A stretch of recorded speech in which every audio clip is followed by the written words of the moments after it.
তা কাঠগুলো মাথা থেকে নামা দেখি।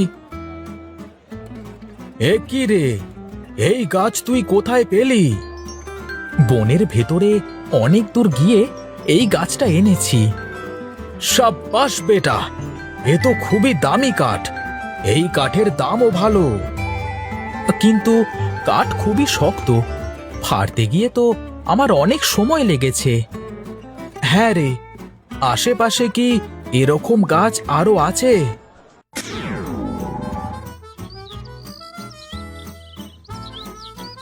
কি শক্ত কাঠ রে বাবা, এইটুকু কাঠ ফাড়তে গিয়ে দম বের হয়ে যাচ্ছে।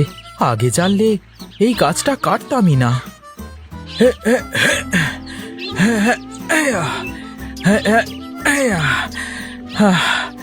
উফ, বাপরে বাপ, এ কি শক্ত কাঠ!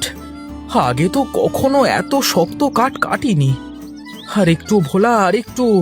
এই তো, এই তো প্রায় শেষ।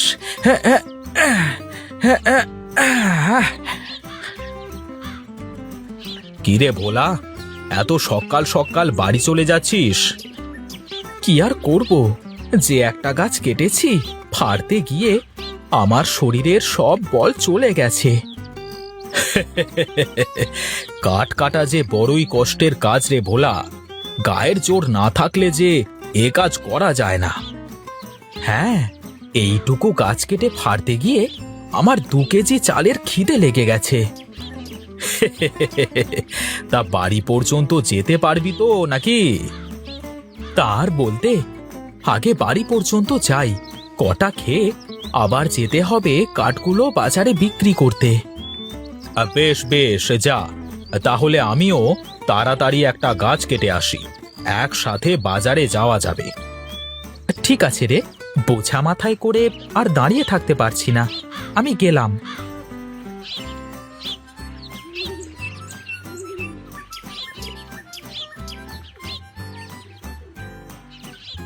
মা, আমাকে এক মুঠো খেতে দাও দেখি, বড্ড খিদে পেয়েছে। ঘরে যে কিচ্ছু নেই বাবা, রান্না করব এমন কিছুই ঘরে নেই। সকাল থেকে বসে আছি, কখন তুই আসবি? ও আচ্ছা, এক কাজ করো তুমি, আমাকে 1 গ্লাস জল দাও দেখি। আমি তাহলে আগে বাজারে গিয়ে কাঠগুলো বিক্রি করে কিছু চাল আর ডাল কিনে আনি। মা চারু, 1 গ্লাস পানি নিয়ে আয় তো, তো দাদাকে দে। এই নাও দাদা, পানি। কি পোড়া কপাল আমার, কাজ করে এসে খিদে পেটে শুধু পানি খাচ্ছিস, আর আমি মা হয়ে তা দেখছি। আমার যে সহ্য হচ্ছে না বাবা। তুমি কেঁদো না মা, দেখো খুব তাড়াতাড়ি আমাদের সব কষ্ট দূর হয়ে যাবে। তা বাবা কোথায়? তাকে তো দেখছি না। বাবার শরীরটা খুব খারাপ দাদা, ঘরে বিছানায় শুয়ে আছে, সারা দিন শুধু আমাদের নিয়ে চিন্তা করে। তুমি বাবাকে চিন্তা করতে মানা করো মা, কাল থেকে আমি রোজ কাঠ কাটবো, আমাদের আর কোনো সমস্যা হবে না। ঠিক আছে বাবা, তাহলে তুই বাজার থেকে কাঠগুলো বিক্রি করে কিছু চাল ডাল নিয়ে আয়, আমি এদিকে রান্নার সব গুছিয়ে রাখি।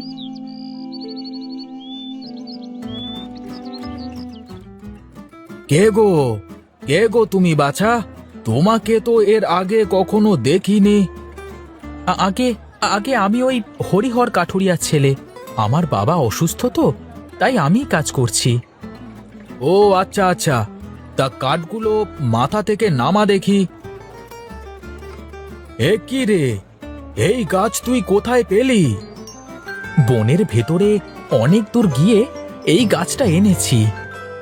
সাব্বাস বেটা, এ তো খুবই দামি কাঠ। এই কাঠের দামও ভালো, কিন্তু কাঠ খুবই শক্ত, ফাড়তে গিয়ে তো আমার অনেক সময় লেগেছে। হ্যাঁ রে, আশেপাশে কি এরকম গাছ আরো আছে? না, এই একটাই এরকম গাছ ছিল, তাই তো এই গাছটাই কেটেছি। এই নে 50 টাকা। যদি পারিস তাহলে কাল আবারও এই গাছের কাঠ নিয়ে আসিস। ঠিক আছে দাদা, তাই হবে।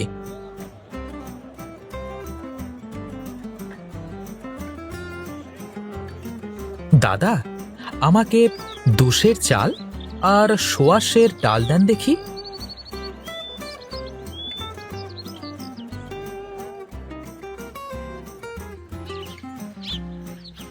কি রে, আমাকে নিয়ে বাজারে কাঠ বিক্রি করবার কথা ছিল না তোর? কি করব রে ভাই, বাড়িতে দানা পানি কিছুই নেই, খিদেতে তো আর নড়তে পারছি না, তাই তো কাঠগুলো বিক্রি করে এখন চাল ডাল নিয়ে বাড়িতে যাচ্ছি। ও আচ্ছা, তাই বল। তা যা তাহলে, আমি কাঠগুলো বিক্রি করে আসি।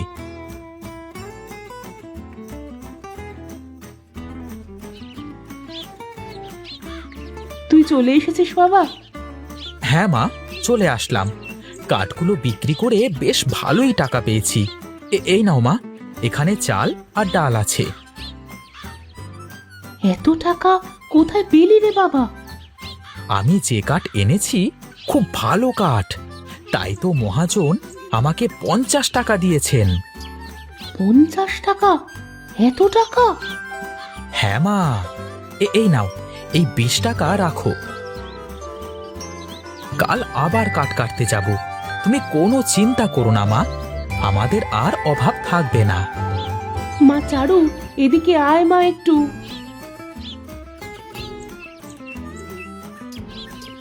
বলো মা, কি বলবে? শোন, এই টাকাটা ঘরে রেখে আয়, আমি রান্নাঘরে গেলাম, তুই উঠোনটা একটু পরিষ্কার করে দে দেখি। মা, তোমার রান্না আর কত দূর? এই তো বাবা, হয়ে গেল, আর একটু বয় বাবা। আমার যে আর ক্ষুধা সহ্য হচ্ছে না মা। আমারও খুব খিদে লেগেছে মা, একটু তাড়াতাড়ি করো। তুইও গিয়ে তো দাদার সাথে বস, আমি খাবার নিয়ে আসছি। যাক বাবা, মনে হচ্ছে বাঁচলাম, খিদে পেটটা চোঁচো করছিল। একটু সাবধানে খা বাবা, আস্তে আস্তে, তা না হলে যে গলায় বেঁধে যেতে পারে। ঠিক আছে মা। আমাকে এমনও দিন যে দেখতে হবে, কখনো ভাবিনি রে বাপ, তোদের মুখে একবেলা খাবার তুলে দেওয়ার ক্ষমতা আমার নেই।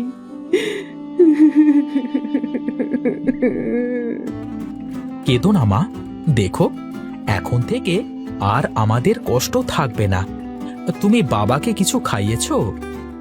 তার খাওয়া না খাওয়া সমান কথা, পড়ে আছে, কখন জানি জানটা বেরিয়ে যায়। তুমি চিন্তা করো না মা, বাবা সুস্থ হয়ে যাবে। শোন বাবা ভোলা, আমার আমার সময় ফুরিয়ে এসেছে, আমি বোধহয় আর বাঁচবো না। এমন করে বলো না বাবা, তুমি না থাকলে যে আমরা অনাথ হয়ে যাব। সবাইকেই তো একদিন না একদিন মরতেই হবে, আমিও আজ নয় কাল।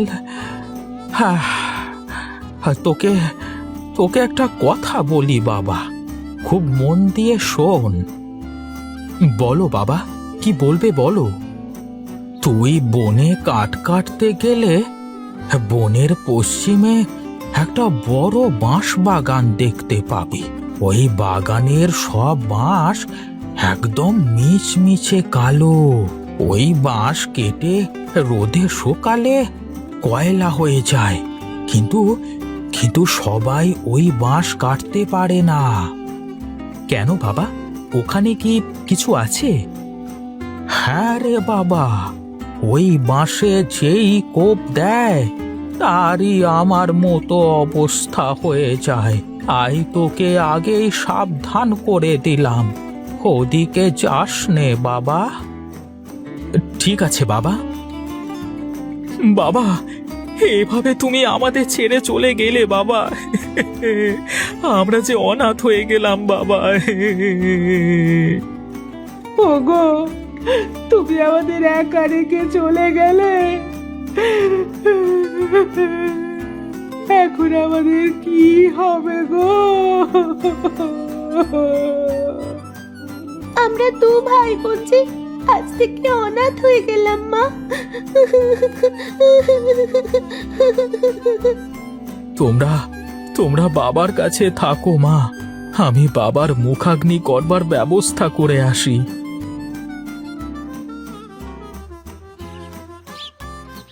ওই তো, ওই যে কালো বাঁশের বাগান। আমাকে ওখানে যেতেই হবে, দেখতেই হবে আমাকে।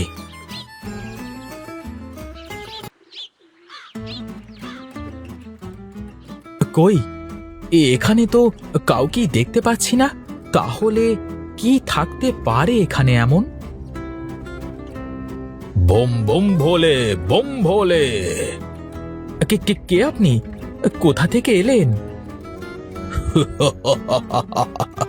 মূর্খ, আমাকে বলিস আমি কোথা থেকে এলাম? তার আগে বল, তুই এখানে কি জন্য এসেছিস? আমি এই কালো বাঁশের রহস্য জানতে এসেছি। এই বাঁশের জন্য আমার বাবা জীবন দিয়েছে। মূর্খ, তোর বাবাকে আমি চিনি। তাছাড়া এই বাঁশ এখান থেকে কেউ নিয়ে যেতে পারে না। কেন কেন নিয়ে যেতে পারে না? এই বাঁশের রহস্য আমাকে বলতে হবে। বোম বলে, বোম বোম বলে, আমি তোকে এর রহস্য বলতে পারি। তুই এই বাঁশ কেটে নিয়েও যেতে পারবি, কিন্তু তার আগে তোকে একটা কাজ করতে হবে।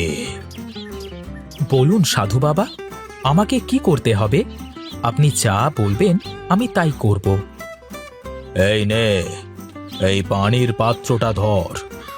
এক্ষুনি গিয়ে এই পাত্রটা যদি পানি দিয়ে ভরে আনতে পারিস, তবেই তুই সব পাবি।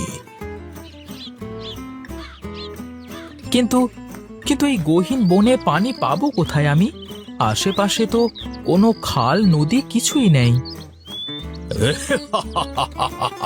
বোম বলে, যা দেখ, অবশ্যই পাবি।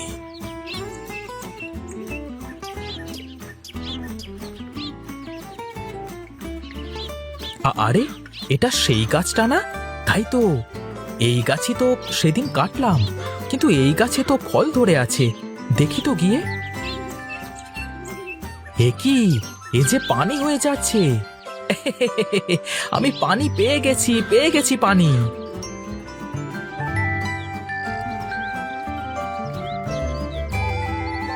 এই নেন সাধু বাবা, আপনার পানি। সাব্বাস বাছা, তোর তো মাথায় বুদ্ধি, গায়ে জোর আর পরিশ্রম করবার ইচ্ছে আছে। তাই তো তোকে আমি এই বাঁশের গুণ সম্পর্কে বলবো। হ্যাঁ বাবা, আমাকে বলুন, কি এই বাঁশের বিশেষ গুণ? এই বাঁশ কেটে রেখে দিলে কয়লা হয়ে যায়। কয়লার তো অনেক দাম বাজারে, সবাই এই বাঁশের খোঁজ জানে না। তাই তুইও এই বাঁশের কথা কাউকে বলবি না। ঠিক আছে সাধু বাবা, আমি কাউকে বলবো না। বেশ বেশ, তাহলে তুই রোজ এসে এখান থেকে একটা করে বাঁশ কেটে নিয়ে যাবি। তাতে যে কয়লা হবে তা বিক্রি করে তোর সংসার দিব্যি চলে যাবে। বম বলে, বম বম বলে।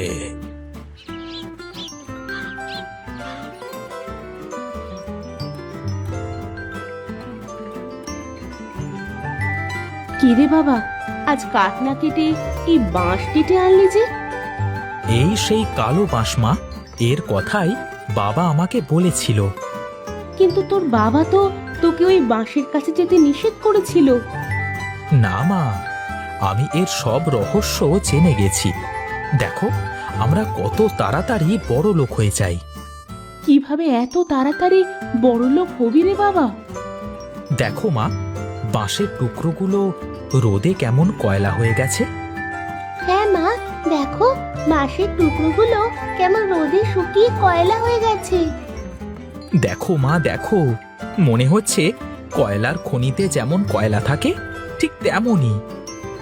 আমার তো কিছুই বিশ্বাস হচ্ছে না রে বাবা।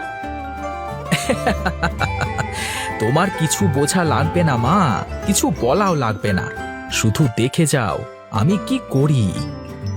ঠিক আছে মা, তুমি গিয়ে খাবার বারো, আমি আর এইটুকু শেষ করে নিই।